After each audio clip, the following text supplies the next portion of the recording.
I started. A whole bunch of combinations and like, I've taken seminars from high-level fighters too, and sometimes it's just like, do this combination, do this combination, this combination. And then you leave with all these combinations like, I don't know how to do any of this stuff, I'm not even good at this. So I'm trying to teach a little bit more like concepts, right? Because it doesn't matter if this is a side kick, or I switch stances and I throw a cross or a round kick, or maybe it's my keep, it's the same. If you don't want it to be a side kick, it doesn't have to be, but really, you know, back in my traditional karate roots, I did a lot of point fighting, which is very bladed, very bouncy, a lot of lead leg techniques, the stuff you see like Wonder Boy, Michael Page, Raymond Daniels, those are like some of the other names, people that I've fought before. That's that style, that front leg kicking. It is successful in short bursts, but we need to know how to use it, when to use it, why to use it, so on and so forth. So I'm going to show you guys how I was able to be successful blending my lead leg techniques. How do I get into it? How do I get out of it? Not so much the execution, because we can all sit here and blast away good side kicks, right? Okay, so when I'm throwing a side kick, number one, the thing that I want to hit with is my heel, right? Sometimes we think of side kick like the blade of our foot in like traditional Shotokan. They teach the blading junction as well. Yeah, so for me, there's just too much surface area there. I just want to hit with the heel, right? So the heel is going to do damage. It's like stabbing with a knife instead of like the side of a knife, right? I want to hit with the point. So traditionally what we would do is we would teach our students holding onto a wall. I bring my knee to my chest, and then it comes straight out. It comes back, and then down. Can you do that one more time, Sensei? Yes, yes. Yeah. It's one of my favorite drills. Oh, yeah, yeah. Oh, so you guys all know this already. Okay. They don't like it though. No, but here's the thing. They're going to love me right now. So I don't do my side kick like that. All right? Because for me, as a traditionalist, as soon as I see this, I'm like, oh, side kick. Right? So I try, and this was even in my sport karate days, the game is so fast, right? How many of you guys feel like sparring is happening to you instead of with you? Sometimes it's like a little too fast, yep. So the game is very fast, especially when you have high level around you, right? So when I throw my side kick, I try and get from the floor to the target as quickly as possible. So I'm not going to bring a big chamber because my power doesn't come from this. That's not the power. The power is that slide, okay? Right, light bulb, can I borrow this bag? So when I'm throwing my side kick, it's not, this is gonna sound good, right? Right, but it's a lot of effort and a lot of energy versus I can take a little step back, less effort, and I get my heel and I get a different impact, right? And it's a little bit quicker and directly to the target. So all I want you to guys do with your partner, we're gonna get into this position, so don't worry about, oh, how do I blend it? I'm gonna show you. I want you to start completely, can I borrow you? Because I know you got a background. So we're gonna work on technique. So you're gonna put your left leg in front. The person who's holding is just gonna go, hey, you're gonna kick me. I'm gonna give you the shot. So turn a little more bladed, right? Get totally bladed so it's easy to throw this side kick, all right? Feet flat. You're going to think about pushing the heel straight into the target here. Go ahead. Oh, that's it. Keep that front hand up for insurance. All right, so he's gonna stick that side kick. Ideally, it should move me a little bit. All right, so you're gonna push, right, and then switch stances. Yes, move yourself back, now push. Good. Okay, be super bladed. Do everything that you're like, I would never do this when I fight, do it now. Thing not to do. This is a quick way to end your career, okay? Don't do this. Because effectively, what did I do? I brought myself closer with no threat of a weapon, right? That's really dangerous for me. And how many techniques can I possibly throw from this position? One. Like none. 3. Round kick, side kick, hook kick. 4, axe kick, right? 5, spin kick. I can throw a lot, but they're all going to come predominantly from this leg. So I just told him what I'm going to do. I might as well hold up a sign. Here we go, right? Here's my side kick, okay? So I don't want to bring myself close with no weapon, and I don't want to show them that this is what comes next. The other thing too is it doesn't adjust forward. Put your hand, I'm not going to kick you. If I step my feet forward and maybe my opponent wants to jab, you would jab in place? Would you jab in place or would you step? Go. Step. Now I can't side kick, and I got hit, and I got my feet together. Those are 3 terrible things for me, right? So I never want to bring my feet together. That's rule number 1. Okay, so what we do is just like if I was in the military and I had to clear a house. Bunch of bad guys in the house. How many of you guys play video games? Okay, cool. When you play video games, you don't just run in guns blazing. Maybe some of you guys do, right? It was fun that way. But in real life, you can't do that. We always go through a door, and what goes first? My weapon. My weapon goes first. I always lead with my weapon, okay? So what I want to make sure I do is when I'm in this side stance, all right, from this distance, I want to lift my leg so my weapon is the first thing that they see, because I want them to be like, oh God, what's happening next, right? So I have to show them my weapon, and then how do I get from A to B? My back leg.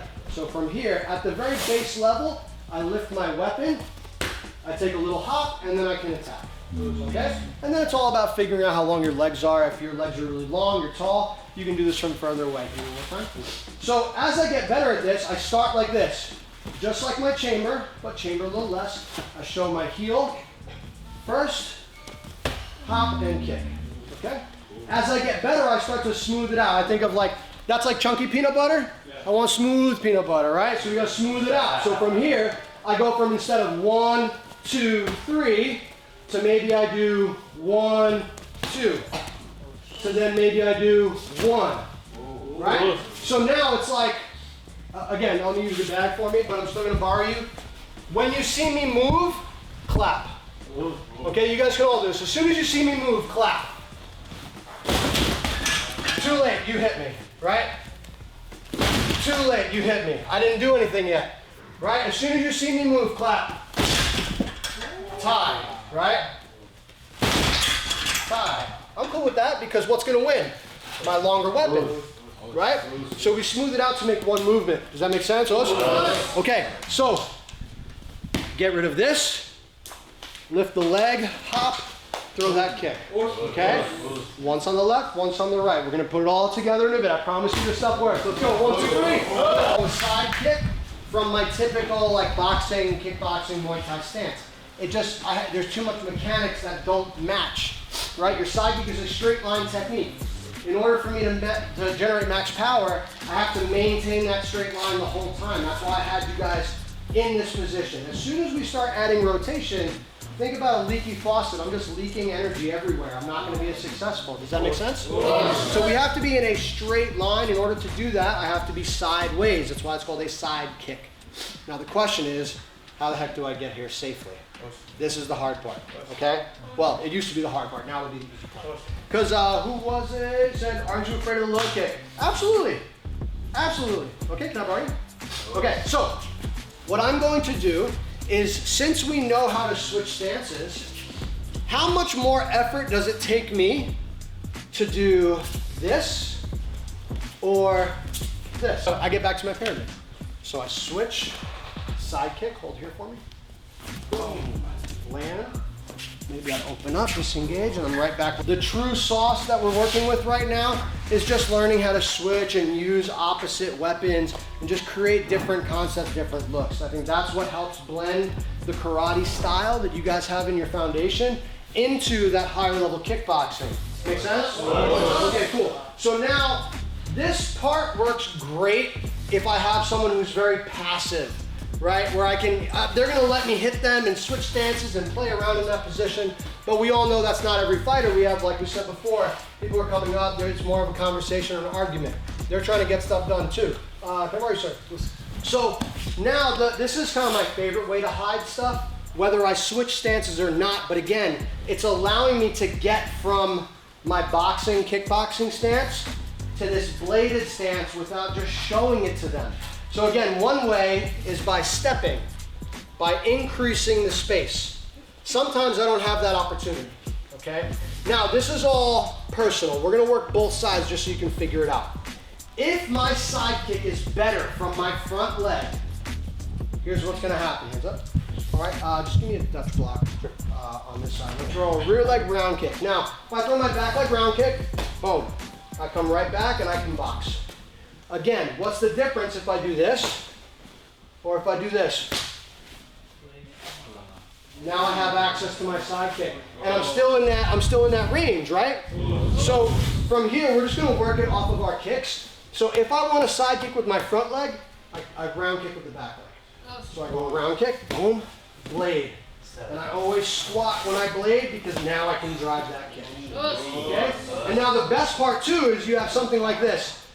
Most common counter from a Dutch block. So if I throw this round kick here, commonly what's coming next?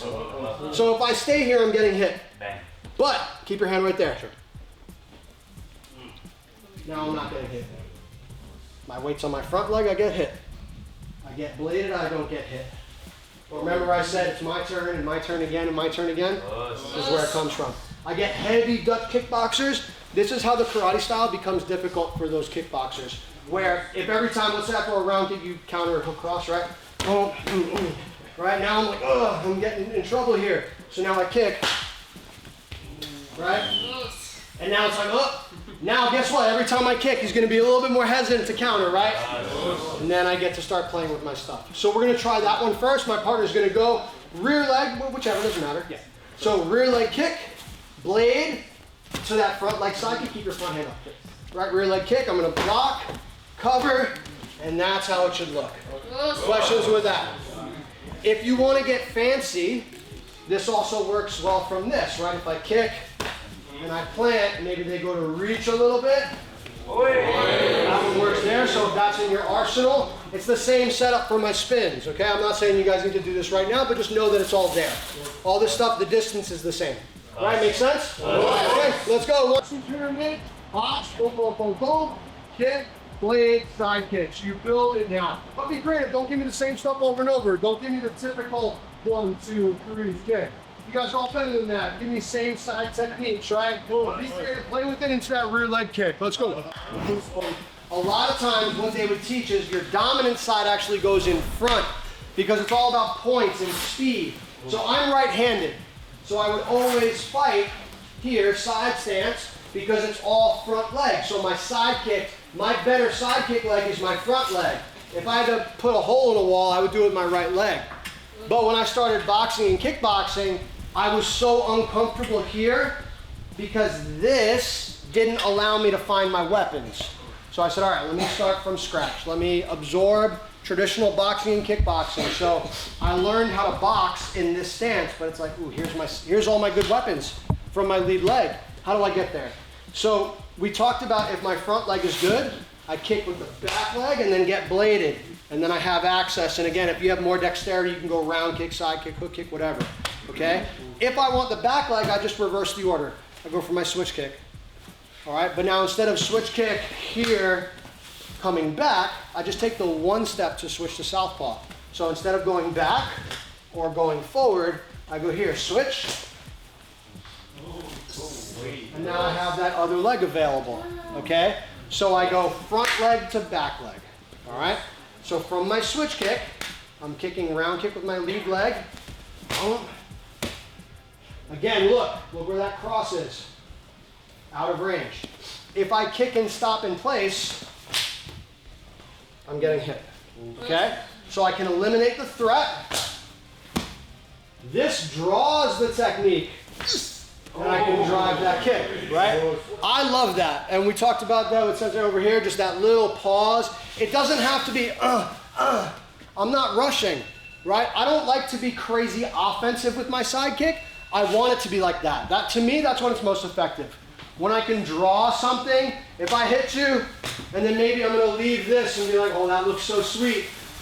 Yeah, it's sweet for me. Right, yeah. 15 more times. Yeah. So, but it works off the jab, off the hook, off the count. But again, like, I'm gonna play into what the common counters are, right? If we were to Dutch block this technique, what's his most common counter?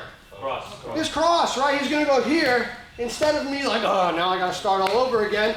Let me bleed, take that away. And what I love the most about that is I get the liver. I get liver on that side. Okay?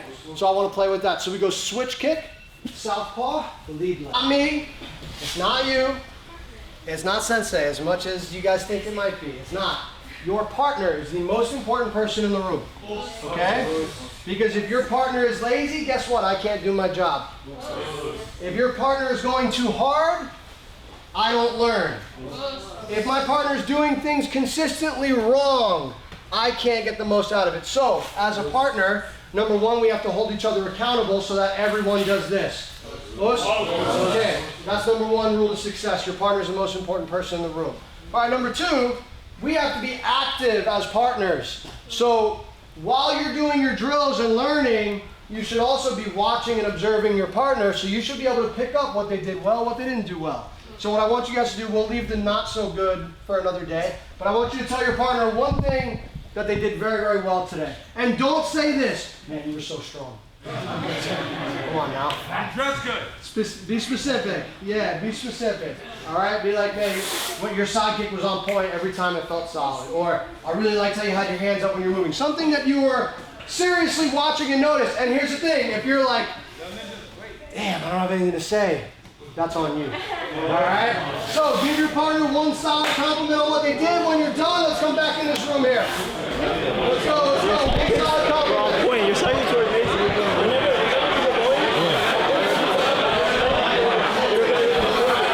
So make sure when you guys, if the only other thing outside of the skill that you took from the seminar is when you're done with class, gear off immediately or your gear stays on.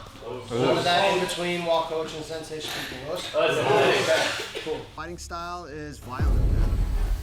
Our undefeated middleweight champion Ross Levine is going to be on the card, and boy, if you haven't seen him fight before, you better get ready. In my book, he could be the best fighter that Karate Combat has to offer, which he is. I think he is. Guys, so we're gonna start our Q&A section. You guys have any questions? Want to ask Sensei some questions about his career, about rehab, recovery for my fighters. You know, sometimes you don't know how to recover properly after a hard fight camp or even before the fight, what you should be doing the week of.